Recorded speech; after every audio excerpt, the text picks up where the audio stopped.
Hello mga master, welcome back sa ating YouTube channel. Bali ngayon meron tayo dito ng electric fan na disc fan.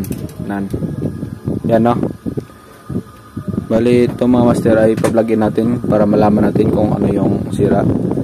Bali dito. Yan. Plugin lang natin. Yan, bigay na tayo ng power. Yan, umilaw. Dito yung naka-plugin.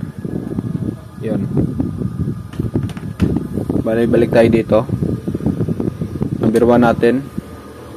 Walang power. Walang ugong. Yan mga master. Walang ugong. No? Number 2. 3. No? Walang ugong. Bali ito ay no power. No?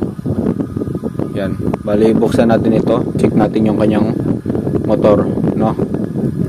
Bali, yan, buksan lang natin. Tinanggal ko na muna yung pa-TLC nya at itong screen, no? Set aside muna natin yan. Bali, ito yung ating motor. Yan, kung makikita natin, ang ganda naman ng kanyang ikot. At yan, mga master, wala naman siyang alog. Yan. Yan. Good naman. Wala siyang alog, yung bushing nya ay good. Dito tayo sa likod. No, buksan natin ito. Tanggalin natin ito. Yan. Ito yung screw sa likod.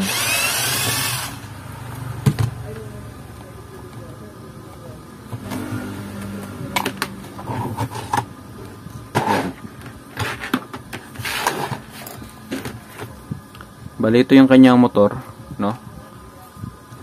Check muna natin yung kanyang speed dito sa dito sa kanyang common.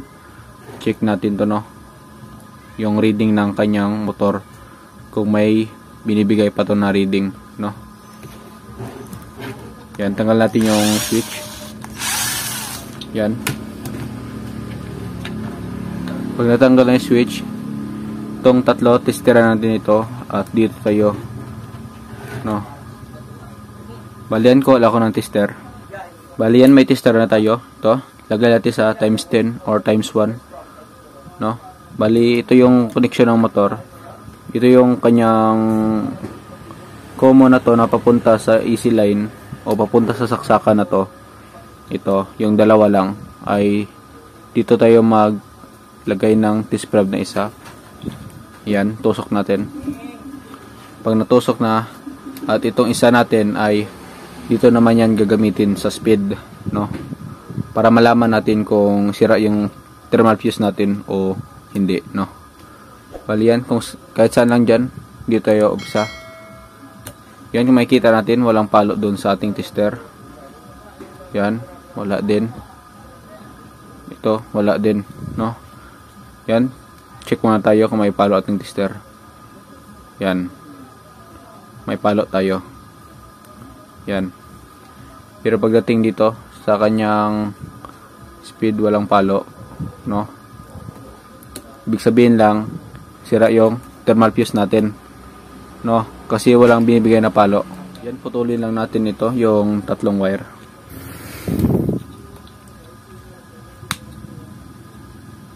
Yan, make sure lang magtira tayo ng kaunting color coding para hindi tayo mahirapan magbalik, no. Tapos dito din putulan lang natin. Yan, tanggalin natin yung kapasitor. Yan. Tapos tanggalin natin ito, lock sa ilalim. Yan. Pag natanggal na, ito pala sa unan, tanggalin nyo na lang yan. Yan. Yan. Tapos tanggalin natin itong 4 na screw sa gilid nya. Yan, 4 na screw. Yan. Bali yan, tanggal na yung 4 na screw, no. At ito, tanggalin natin. Yan. Ingat lang sa pag-backlash, no, na wag masagi yung mga winding, no, para di na dumagdag sa ating problema. Yan. Make sure itong mga wire nakasabay ito sa paglabas ng ating tong kaha nya. Yan.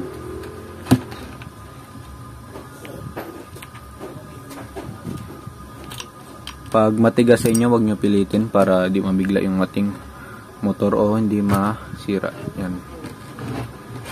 Bali, yan, nakuha na natin yung pinaka motor, no? At next step natin ay hanapin natin yung thermal fuse. Yan. Bali, ito na mga master yung motor natin, no? Nabaklas na natin. At tutulid muna natin itong mga lock nya, itong cable tie. Yan.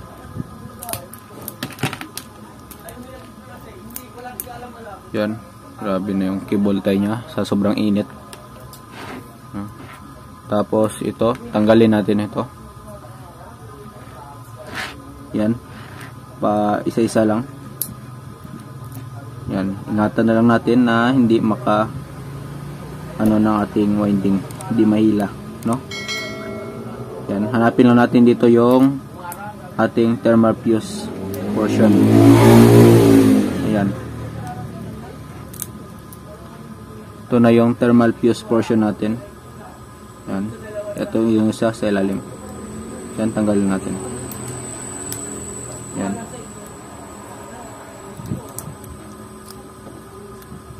Yan. Ito yung thermal fuse natin mga master. Itong may white na to. Ito. Ito yung thermal fuse natin. Itong may balot na white. No, bali, buksan natin yan. Ito yan, no. Yan. Tapos ito yung isa. Yan.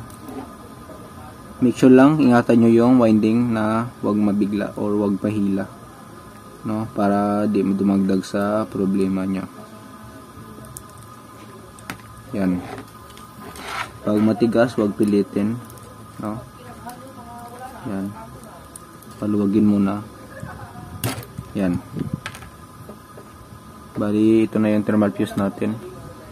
At yan, kuha tayo ng tester. Ito yung tester natin. Times 10 pa din o times 1, kaya na bahala. Basta dyan lang na maka-reading lang tayo. Ito sa isang paa ng thermal fuse. At dito din sa kabila. Yan. Kung makikita natin, walang palo, no? Yan, no? Walang palo na binibigay, no? Yan mga master, wala talaga. Big sabihin, confirm natin na thermal fuse yung pundi, no? Sira yung thermal fuse natin. Bali, baklasin lang natin ito. Ayan. Pag naputol na, yan. Pag naputol na yung thermal fuse, yan, tayo nyo, tapos ito putulin nyo din. Basta ipuputol nyo yung paalang talaga ng ating fuse, no? Yan, tanggalin natin yung laman. Ito yung thermal fuse nya. Yan. Yan, sukatan natin ulit. Ito sa analog tester natin. Yan. Times 10 pa din tayo mga master. Yan. Surebulin lang natin. Ayan. Yan mga master. Walang reading, no? Pundi talaga yung ating thermal fuse, no? Bali, ito mga master, nakahanap ako ng thermal fuse dito. Ito yung thermal fuse natin na nahanap, no? Bali, wala akong bago dahil naubos na yung bago ko. Di pa ako nakabili, no? Ito na muna yung gagamitin natin. Kinuha ko lang to sa sira na motor ng standard, no? Medyo matibay-tibay din to. Yan. Ito. Yan mga master, balatan ko lang muna. Ito na mga master, nabalatan ko na, no? At readingan natin sa tester. Yan. Ito, no? Yan. Tapos ito, yung makikita nyo, may reading na siya. Yan mga master, may palo tayo, no? Yun. Yan. Ibig sabihin okay ito yung thermal fuse na to, no? Bali ganun pa din yung proseso mga master, no? Ganito lang. Kung saan kayo nagputol kanina ng thermal fuse, doon din kayo magkakabit, no? Yan. Make sure lang pag naghinang kayo, wag yung sobrang tagal na pag ano ng hinang, dahil pag na-sense niya ng sobrang init, pupunta yung init, baka masira yung ating thermal fuse na ikakabit, no? Make sure lang pag naghinang tayo, pa pitik-pitik lang yung ating paghinang, no? Na kumapit lang siya, or wag na kayo maghinang, is ano nyo lang, ipaikot-ikotin nyo lang to, splicing nyo lang yan, para make sure na di masira yung ating thermal fuse, no? Bali yan, kabit ko muna.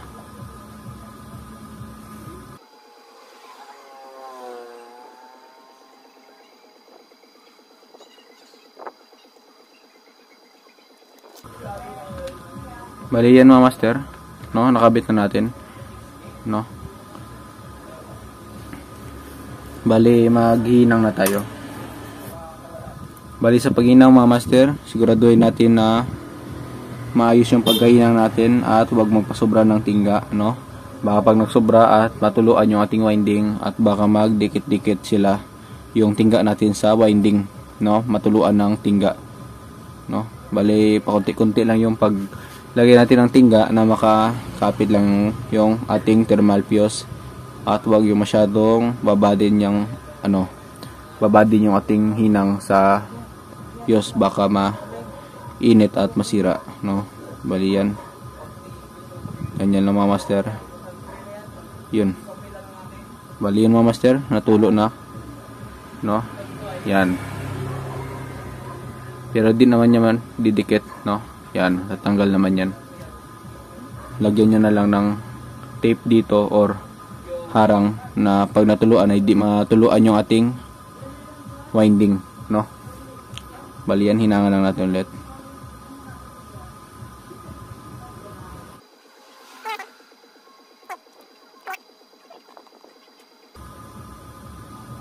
Yun, okay na. At bago natin i-finalize yan mga master, ay panibagong check ulit tayo, no? Checking ulit natin kung nasira nga ba yung fuse natin o okay pa naman. Yan, wait lang. Yan, makikita natin sa ating tester, okay naman, no? Buo naman yung thermal fuse natin, kasi pa saglit-saglit saglit-saglit lang yung ating paghinang, no? Basta wag nyo lang ibabad ng init para hindi masira, no? Bali balutin na natin ito, yung dalawa. Bali ito na mga master, nalagyan natin ng balot, no, yung thermal fuse, at ibalik na natin sa kanyang lock, no? Ilock na natin to. Yan. Bali mga master, pag nag-lock tayo, i-ano lang natin yung thermal fuse na makalapat siya sa ating winding dito, no? Para ma-sense din niya yung init, no? Makasense siya ng init, no? Bali ganyan. Ito na, no? Lagyan lang natin ng cable tie. Yan. Kung wala kayong cable tie, pwede naman maliit na wire or yarn yung tali, yung ganitong tali nyo, ito sa kanya original, ganyan na tali, pwede na yan. Mas matibay pa nga yan mga master, no? Kasi ito yung mga cable tie, pag uminit yung motor ay nag-aagto. Yan, yung parang mabilis maputo na yun, no? Yan, marupok na sa sobrang init.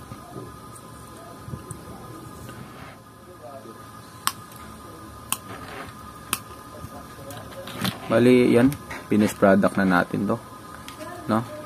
At bago natin ikabit sa kanyang katawan ay checking ulit, no, para sureball yung pagbalik natin, no?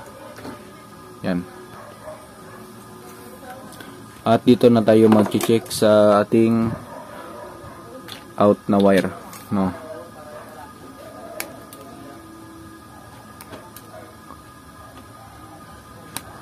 Ito yung tatlong speed. Yan. Dito, connect natin yung isa. Ito yung common. Tandaan nyo yung common. Yan. Sarili niya lang yung disprab na isa. Kahit negative, magkabaliktaran okay lang. Yan. Tapos, tester tayo dito. Diba kanina, no? Pag tester natin, pag bukas natin kanina, pag check natin, walang palo o walang reading, no? Mali ngayon, try natin yan. Makikita nyo, may reading na. Pag times 10 kayo mga master, ganyan yung normal reading natin. No? Yan. Bali yan, i-zero lang natin. Yan, para makuha natin yung normal na reading. Yan. Pasunod yan sila. No? Yan. Yan. Ganyan yung normal na reading niya pag times 10. Pag times 1 naman ay ganyan, konti lang. Yan. Makikita nyo, konti lang yung kanyang reading sa times 1. No? Pag nag-reading kayo, yan. Mawari ganyan pag tester nyo. Tapos yung palo mga dito, yung sagad. Yung sagad talaga yung palo, no? Pwede natin pwede nating masabi na shorted yung ating winding, no? Bali yun lang yung yun pag nag-reading kayo, no? Bali yun lang mga master, no? At isimbolan natin para matesting na natin yung ating motor dito sa bandang gilid, no? Pag nagkabit tayo ng screw ay wag muna natin ihigpitan, no? Bali, tansya muna yung ating lock o ating paghigpit. Tansya muna kasi magpapalo pa tayo at i-align pa natin na di na matigas, no? Kasi pag nag-lock agad tayo ng todo-todo sa isa pa lang na portion ay ma-disalign yung kanyang at titigas to. Kaya wag muna natin i-lock talaga ng todo, no? Tansya lang. Yan. Lagyan mo natin lahat bago tayo mag-lock ng todo. Kasi papaluin pa natin para mag-setting ulit yung kanyang shafting, no? Yan. Yan mga master, pag nakabit na natin yung mga screw natin ay yun nga, papaluin na natin. Yan. Paluin lang natin sa body at dito.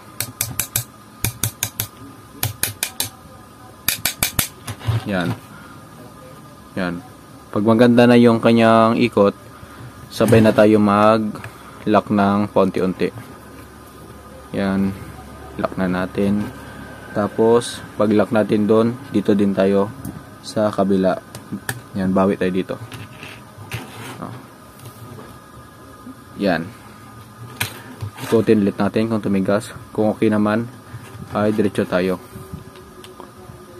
Ayan. Yan. Tapos dito sa ilalim. Yan. At ikot ulit. Yan, normal na. Konting palo lang. Yan. Basta pag okay na yung kanyang ikot mga master. Yan. Pwede na yan. At balik na natin yung mga ibang binaklas natin. No? Bali yan, balik ko muna itong mga ibang screw dito, no? Bali ito na mga master, no? Nakabit ko na yung ibang screw kanina at dito na tayo, no? Bali ito yung ating mga speed. Yan. Yan. Bali hindi na tayo malito nito sa pagbalik kasi yun nga, nagbili naman tayo ng o nagtira tayo ng nagtira tayo ng color coding para di tayo mahirapan sa pagbalik, no? Bali yan. At maghinang na lang tayo, no? Yan, kabit na lang natin.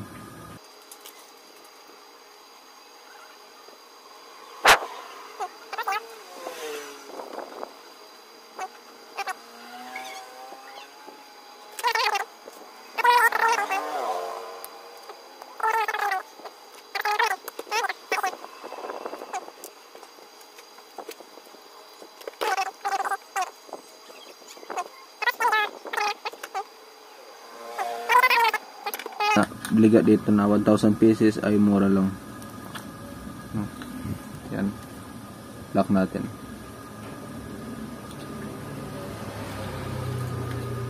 Yan, at balik na natin yung ating screw, no?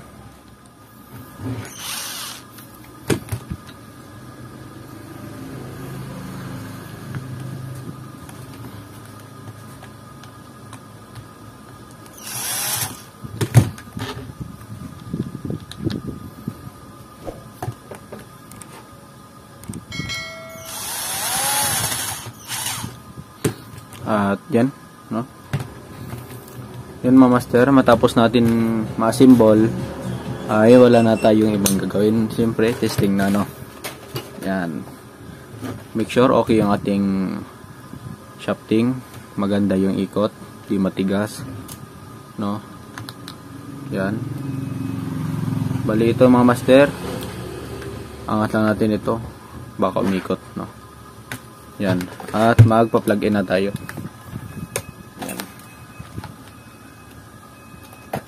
Bali ito na yung ating pang plug-in outlet. Yan, inlet. Yan. Yan. Wala pang power. Bigay tayo ng power. Yan. May power na tayo. Dito tayo sa ating electric fan. At maglagay lang ako ng tape para makita nyo yung kanyang ikot. Yan. Yan mga master. Ay. Yan mga master, may tape na tayo. Nasagi ng aking kamay, no? Bali yan. Number 1. Yun. Mga master, may ikot na siya. Yun, no? Ganda na yung ikot niya. Yan. Yan, number 3. Yun. No? Yun. Bali, yun mga master, gumana na siya. At yun lang yung ating trouble, no, sa kanyang thermal fuse. Bali, ibalik ko na lang to mga master sa kanyang katawan at pakita ko na lang sa inyo yung may mga master, no, na-assemble ko na sa kanyang PLC, no.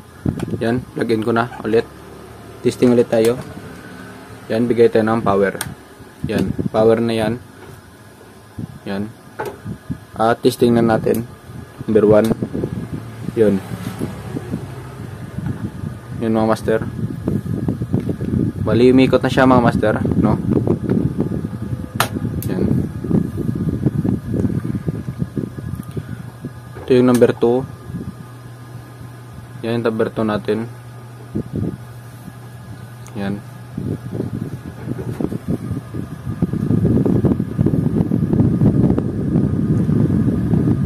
Yan mga master, napakalakas. Yan number 3.